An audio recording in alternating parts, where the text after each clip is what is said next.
In a game with no Chance McMillan, Christian Anderson gets his first career collegiate start. And what does he do? Gets a career high. Texas Tech dominates the West Virginia Mountaineers in the second half, beating them by 22 by a score of 73-51. And in today's video, we'll recap it, discuss how this could be a stepping stone into arguably the most important week of the year for the Red Raiders, and much, much more. Hey, how's it going, everybody? It's RC Maxfield here for the Back to 12 podcast. If you're excited about that Texas Tech victory and Texas Tech having a star freshman in Christian Anderson, probably something you knew already, but tonight he was a bona fide superstar for Texas Tech. If you're excited about that, be sure to like the video, and if you haven't already, be sure to hit that subscribe button for 100% free Texas Tech content all year long right here on the largest group of Texas Tech fans on YouTube in the Back to 12 podcast channel. All right. I kind of want to just jump right into the stats here because it's pretty interesting if you ask me. And let me make sure I get this right on there for you guys. There it is, so y'all can see a little bit better. As I mentioned, Christian Anderson, this is his first collegiate start. No Chance McMillan in this game today due to an ankle injury. He had a boot on the bench. He was there. Melialahu was back on the bench as well, but did not play. But Christian Anderson played damn near every minute of this basketball game. A true freshman was your leading scorer. Well, JT scored there in the end. I apologize. But your second leading scorer, but had the most minutes of anyone on this roster with 38 total. He had 21 points, went 7 for 13, 5 of 8 from 3, and really got Texas Tech going in the second half. JT Toppin continuously just has these quiet, bona fide superstar type games. 22 on 9 of 16 shooting. Had a 3 there closer to the end of the game to go along with 8 rebounds as well. He was sensational in this one. When we go look at the overall stats for just the Red Raiders, as you can see on your screen right now, when we previewed this matchup, we talked about, okay, Texas Tech is going to have to win the rebounding battle. Real quick, we flip back. They did that by 10. You go look at what Texas Tech did in terms of the second chance opportunities in this game. They had 10 points. That is solid, but they had 32 points in the paint. That's what stands out the most. You had a guy in Kevin Overton who, if you know anything about me in this channel, you know that I am a big KO guy. He was one of the reasons you stayed afloat in the first half because really you got down 19-11 and you started 2 of 13 from the field. You did finish the first half 7 of 11 after that, but you only had 11 points in the first 13 minutes of this basketball game. You think about that, 51 points total for West Virginia after they had 19 at that mark that we just discussed in the first 13 minutes. This Texas Tech defense really hunkered down, and I thought that's what stood out to me the most was this defense really came to play, and it did so in a physical way, something that Grant McCasland has talked about ad nauseum this year. You know Texas Tech is going to be in the game because of their offense. It may take a minute, but they'll get there. Defensively, how are they going to perform? It's something that stood out to me, but you got to give a lot of credit to Kevin Overton and Elijah Hawkins because, again, they finished this game with 20 points total. They weren't the most efficient, but you look at it. Elijah Hawkins was your second leading rebounder in this game, right? Kevin Overton had 6 to go along with Fetty for tied for third, but they kept you in this game because they had 15 of your 30 points in the first half, okay? You were only up by 3 going into half, 30-27. And then you go out and you look like the prototypical Texas Tech team that we all know and love, and they go out and score 43. They're hyper efficient. They don't really turn the ball over outside of a miscue here and there, but they dominated in the second half. And that's what this team can do. And now you go in and you think about it from this perspective too.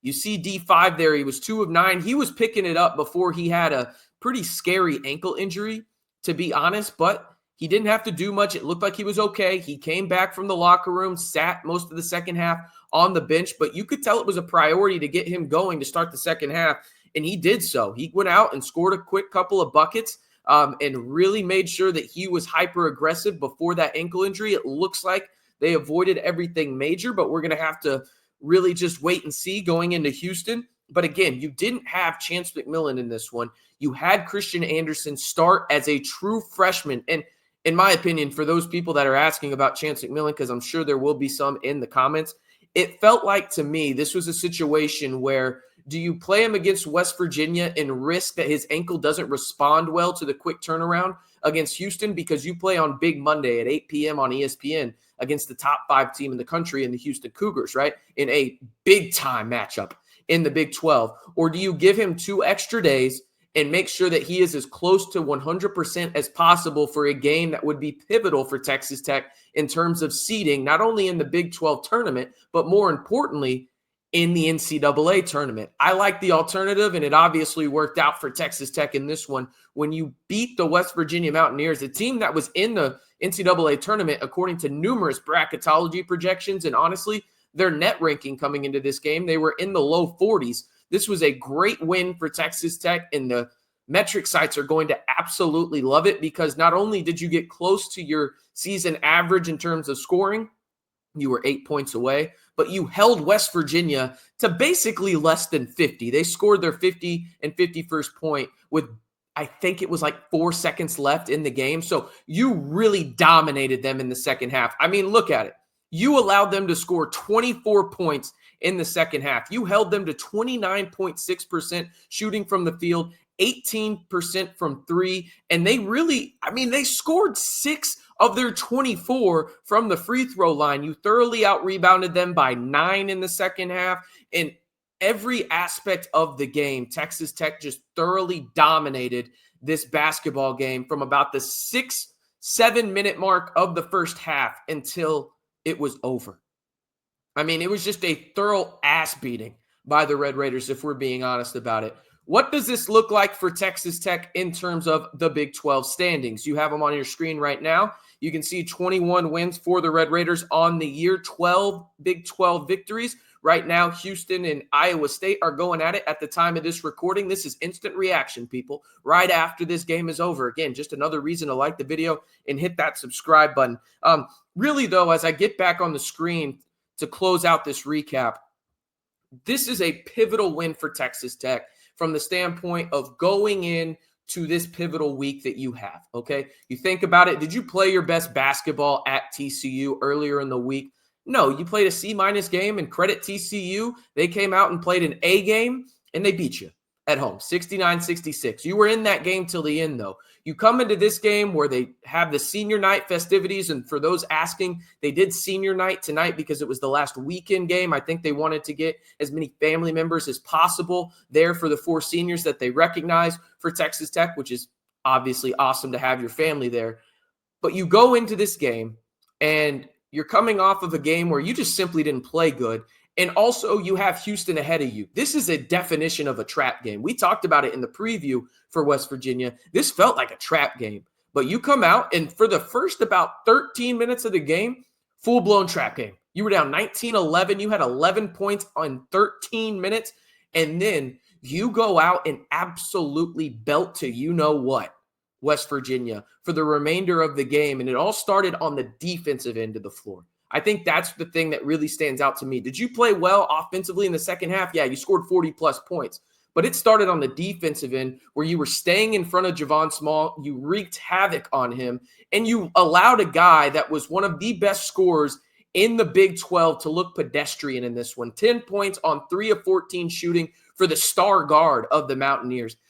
He had 2 turnovers in this game. He had a couple of assists, but you wouldn't know that he's likely going to be a first-team All-Big 12 member at the end of the year with the way that Texas Tech played defense against them. And it started with Elijah Hawkins. I thought Christian Anderson was great. Kevin Overton, Kerwin Walton even had a couple of great defensive plays as well. Overall, the tone was set on the defensive end of the floor for Texas Tech. And that's something we really haven't gotten to say a lot of for the Red Raiders in terms of a lot of their wins. This is an offensive team first, but they held on the defensive end until the offense got going. And boy, did it get going with Christian Anderson, a career high 21 points with JT Toppin leading the way with 22 for the Red Raiders. Those two combined for 43 of the 73 points for Texas Tech, with Elijah Hawkins and Kevin Overton keeping the Red Raiders afloat until those 2 stars got going in the second half to carry Texas Tech to a 22-point victory over the West Virginia Mountaineers out at the USA.